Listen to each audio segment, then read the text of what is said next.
जय हिंद दोस्तों, आप लोग कैसे हैं? उम्मीद करेंगे बहुत अच्छे होंगे। देखिए दोस्तों, आज के इस वीडियो में हम लोग बात करेंगे झारखंड सिविल सर्विसेज परीक्षा 2024 की नई वैकेंसी के बारे में। आप लोगों को पता होगा दोस्तों कि इसका वैकेंसी आ गया है, अभी इसका ऑनलाइन भी चालू हो गया है। इस वैकेंसी का दोस्तों A to Z complete information इस वीडियो में आपको हम देंगे। और इस बार दोस्तों आपको जेपीएससी बिल्कुल भी नहीं छोड़ना है, क्योंकि दोस्तों 3-4 साल आप लोगों ने इंतजार किया है, तब ये वैकेंसी निकल के आया है और इसको यूं ही हाथ से जाने नहीं देना है। इस बार पक्का भरना है, पक्का सिलेक्शन लेना है। ठीक है, तो कौन कौन भर सकता है, एज, सैलरी, सिलेबस, सारा कुछ A to Z बताएंगे, तो अंत तक बने रहिएगा। और आगे भी जो भी वैकेंसी निकलेगा सबका अपडेट दे देंगे, तो चैनल को सब्सक्राइब भी कर लीजिएगा। ठीक है, तो देखिए हम लोग बात कर रहे हैं 11वीं जेपीएससी रिक्रूटमेंट 2024 के बारे में। समझ में आ गया? इस पे दोस्तों ध्यान दीजिए। सबसे पहले हम आपको बता देते हैं कि टोटल नंबर ऑफ पोस्ट कितना निकला है। तो टोटल सीट जो है दोस्तों वो निकल का आया 342। कितना है? 342 टोटल वैकेंसी निकला है। और इस पे पूरे इंडिया के स्टूडेंट भर सकते हैं, ऑल इंडिया की वैकेंसी है। ठीक है, ऐसा नहीं कि केवल झारखंड के स्टूडेंट भरेंगे। झारखंड की वैकेंसी है, झारखंड के विद्यार्थियों को आरक्षण मिलेगा। दूसरे राज्य के स्टूडेंट जनरल कैटेगरी से फॉर्म को भरेंगे, यूआर कैटेगरी से। ठीक है, और हाँ दोस्तों, मेरे हिसाब से जो स्टूडेंट यूपीएससी की तैयारी करते हैं उनको तो डेफिनेटली इस फॉर्म को भरना चाहिए। ठीक है, तो सभी विद्यार्थी फॉर्म भर सकते हैं, मेल फीमेल दोनों भर सकते हैं। ठीक है, अब दोस्तों आप लोगों को बता दें कि ये जो 342 टोटल सीट निकला है, इस पे क्या क्या वैकेंसी है इसको समझ लीजिए। देखिए, एक नंबर में है दोस्तों उप समाहर्ता, जिसको बोलते हैं डिप्टी कलेक्टर। ठीक है, सबसे ज्यादा वैकेंसी इसी में है। देख लो भाई, 207 वैकेंसी उप समाहर्ता का है, जिसको डिप्टी कलेक्टर बोलो या फिर एसडीएम बोलो। ठीक है, एक ही बात है। तो इस पे 207 वैकेंसी है। इसके बाद डीएसपी का सीट है, देखो पुलिस उपाधीक्षक, इसको 35 वैकेंसी यहां पर रखा गया है, तो इसको अभी आप प्रेफरेंस दे दीजिएगा। इसके बाद राज्य कर पदाधिकारी दोस्तों, इस पे टोटल 56 वैकेंसी है। इसके बाद काराधीक्षक, जो कि जेल सुप्रिंटेंडेंट होता है। ठीक है, इस पे दोस्तों टोटल 2 ही वैकेंसी है। इसके बाद शिक्षा सेवा श्रेणी जिला शिक्षा पदाधिकारी का 10 वैकेंसी है। इसके बाद जिला समादेष्टा, इस पे दोस्तों केवल 1 सीट है। इसके बाद सहायक निबंधक, ये दोस्तों पशुपालन विभाग में है, टोटल 8 वैकेंसी है। इसके बाद श्रम अधीक्षक, ठीक है, इस पे दोस्तों 14 सीट है। इसके बाद प्रोबेशन पदाधिकारी का 6 वैकेंसी है। और निरीक्षक उत्पाद, एक्साइज इंस्पेक्टर, इस पे टोटल 3 वैकेंसी है। ठीक है, इस प्रकार से यदि सबको ऐड कर देंगे ना, तो कितना सीट हो जाएगा? 342 वैकेंसी हो जाएगा। अब देखो पोस्ट प्रेफरेंस आपको कैसे डालना है। सबसे पहले तो एकदम इसको डाल दीजिएगा, एकदम इसको 1 नंबर में डाल देना, उप समाहर्ता। लेकिन बहुत सारे ऐसे विद्यार्थी होंगे जिनको वर्दी से प्रेम है, जो पुलिस में जाना चाहते हैं, पुलिस में पदाधिकारी बनना चाहते हैं, जिनको इन्वेस्टिगेशन करना अच्छा लगता है। यदि वर्दी आपका सपना है तो आप डीएसपी बन सकते हो। इसको आप 1 नंबर में रख दोगे, इसको फिर 2 नंबर में रख दोगे। ठीक है, लेकिन आपका पहला और दूसरा प्रेफरेंस यही दोनों में से होना चाहिए। समझ में आ गया? काफी अच्छा रहेगा आपके लिए। और यदि आपका मन है कि नहीं हम इसी को रखेंगे 1 नंबर में, तो आप रख सकते हो, कोई दिक्कत वाली बात नहीं है। लेकिन मैं आपको रिकमेंड करूंगा कि यही दोनों में से किसी को 1 में रखना, 1-2 1-2 2-1, इसी तरह चलेगा, यही दोनों। ठीक है, बाकी को अपना चॉइस के हिसाब से आप प्रेफरेंस दे दीजिएगा। तो काफी बढ़िया बढ़िया सीट निकला है। और ये 207 अकेले इतना उप समाहर्ता का ना, यही बहुत बड़ी बात है। तो इस बार आपको पक्का सिलेक्शन लेना है। तो 342 टोटल सीट हो गया। अब दोस्तों अप्लाई डेट देख लीजिए। अप्लाई डेट, इसका अप्लाई दोस्तों चल रहा है अभी, 29 फरवरी लास्ट डेट है।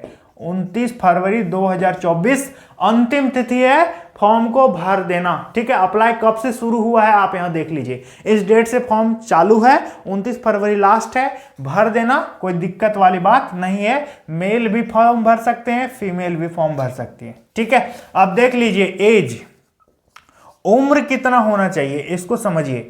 उम्र दोस्तों आपका कम से कम 21 साल उम्र होना चाहिए। ठीक है, कम से कम 21 साल उम्र होना चाहिए। अधिक से अधिक दोस्तों 35 साल, ये हम बता रहे हैं जनरल का।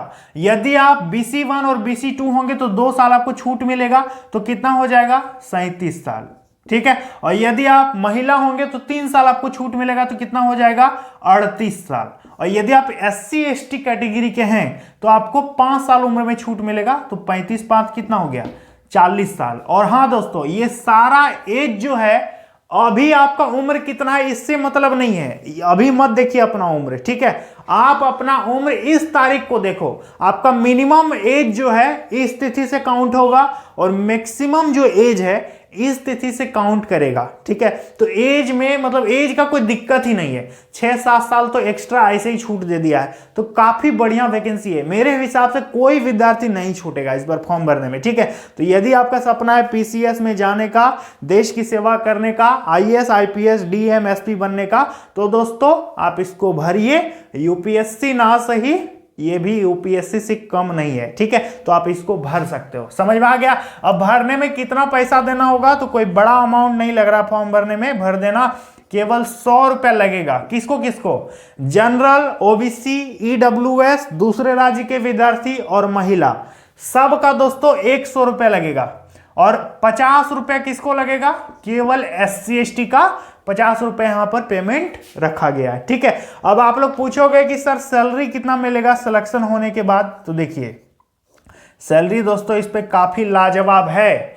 आप जिला स्तर के पदाधिकारी बनने वाले हैं। शुरुआती सैलरी दोस्तों सब कोई बताता है, लेकिन नौकरी करते करते जब 4 साल 5 साल हो जाता है ना, तब सैलरी बहुत ज्यादा बढ़ जाता है, ठीक है। सैलरी में काफी ज्यादा इजाफा देखने को मिलता है। तो शुरुआती सैलरी दोस्तों मेरे हिसाब से सभी पोस्ट का यदि एक एवरेज देखेंगे तो लगभग दोस्तों मान के चलिए कि 55,000 के आसपास आपका इनिशियल पेमेंट आपका मिलने वाला है। किसी किसी पोस्ट में कम भी मिलेगा, किसी किसी पोस्ट में ज्यादा भी मिलेगा। ज्यादा पुराना हो जाइएगा तो दोस्तों हर साल जो भी PCS अधिकारी होते हैं उनका वेतन बढ़ता है, ठीक है। और काफी बढ़िया जॉब है, ठीक है। 55,000 लगभग सैलरी होगा।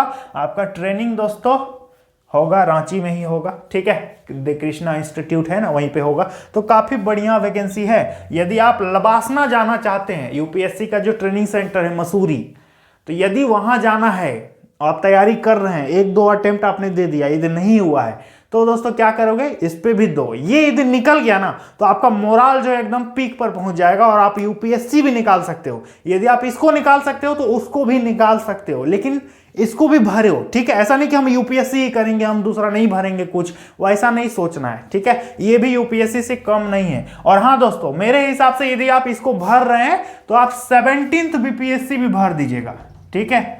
70वीं BPSC अभी आप अप्लाई कर सकते हो, कोई दिक्कत वाली बात नहीं है, ठीक है। जो भी झारखंड बिहार के स्टूडेंट देख रहे हैं, आप यहां पर भी अप्लाई कर सकते हैं। UP PCS में भी जा सकते हो।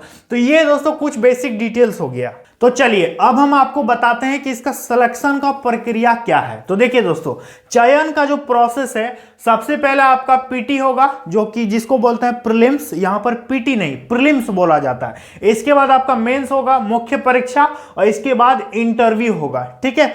प्रीलिम्स जो है ये जस्ट क्वालिफाइंग होता है, केवल आपको पास करने के लिए होता है, लेकिन इस पे भी अच्छा खासा आपको स्कोर करना होगा। यदि अच्छा खासा स्कोर नहीं करोगे तो आप इस पे क्वालिफाई नहीं कर पाओगे, क्योंकि कट ऑफ दोस्तों जितना जाएगा उतना आपको क्लियर करना होगा, ठीक है। तो प्रीलिम्स का मार्क्स नहीं जोड़ता है फाइनल मेरिट में, मार्क्स जो है मेंस और इंटरव्यू का जुड़ेगा, ठीक है। मेंस और इंटरव्यू का दोस्तों मार्क्स ऐड होगा, उसी से फाइनल मेरिट आपका बनेगा।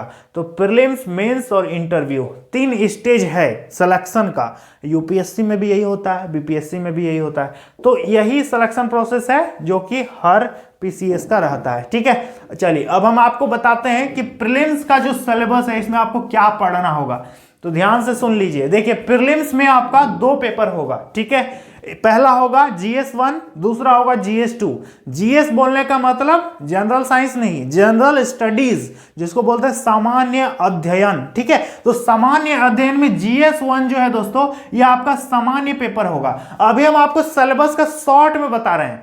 यदि आपको पीसीएस निकालना है ना तो इस तरह सिलेबस पढ़ के जाओगे तो कभी नहीं निकलेगा। आपको डिटेल्ड सिलेबस चाहिए, उसके लिए हम अलग से वीडियो बनाएंगे कि जीएस 1 का यदि हम सिलेबस बताने लगे ना तो पूरा बोर्ड भर जाएगा, ठीक है। तो जीएस 1 जीएस 2 इस सब का अलग अलग हम सिलेबस भी आप लोगों को बता देंगे, पीटी मेंस इंटरव्यू सारा चीज बता देंगे। फिलहाल ओवरऑल समझ लीजिए कि आखिर होता क्या है। तो जीएस 1 जो ये सामान्य पेपर होता है, इस पे आपका जो भी हिस्ट्री, ज्योग्राफी, पॉलिटी, साइंस यही सबसे क्वेश्चन पूछता है। इस पे 100 क्वेश्चन पूछता है और 200 मार्क्स, प्रत्येक क्वेश्चन 2-2 नंबर, समय मिलता है 2 घंटा, ठीक है। नेगेटिव मार्किंग नहीं रहेगा, नेगेटिव मार्किंग नहीं रहेगा। अब जीएस 2 दोस्तों आपका होगा, जीएस 2 झारखंड स्पेशल होता है। इस पे 100 क्वेश्चन 200 मार्क्स होगा, टाइम इस पे भी मिलेगा 2 घंटा, इस पे भी नेगेटिव मार्किंग नहीं रहेगा। और एक चीज जान लीजिए कि जीएस 2 जो है उस पे झारखंड 100 मार्क्स का है ना, जीएस 1 में भी 10 क्वेश्चन झारखंड से पूछता है। तो झारखंड का टोटल ओवरऑल यदि वेटेज देखेंगे तो वहां पर 100 और यहां पर 110 क्वेश्चन लगभग दोस्तों झारखंड से पूछता है। तो यदि आप झारखंड में बोल्ड हैं, झारखंड जीके आपका अच्छा खासा है, तो आप झारखंड जीके से ही दोस्तों क्वालिफाई कर जाओगे यहां पर, ठीक है। देखो, लेकिन जीएस 1 जीएस 2 दोनों को बराबर इक्वल वेटेज दे करके, प्रेफरेंस देकर के पढ़ोगे, ठीक है। और हाँ, मेरे हिसाब से किसी भी पीसीएस का जो तैयारी होता है वो इंटीग्रेटेड प्रिपरेशन होना चाहिए। प्रीलिम्स, मेंस, इंटरव्यू तीनों को ध्यान में रखते हुए यदि आप तैयारी करते हैं तो बेस्ट रहता है। ऐसा नहीं कि सिर्फ प्रीलिम्स का तैयारी करते हैं या फिर मेंस का करते हैं या फिर इंटरव्यू का करेंगे तो दोस्तों वहां पर आपका गड़बड़ हो जाएगा। आपका इंटीग्रेटेड प्रिपरेशन होना चाहिए, कंसिस्टेंसी होनी चाहिए और सबसे ज्यादा रिवीजन का जरूरत पड़ेगा।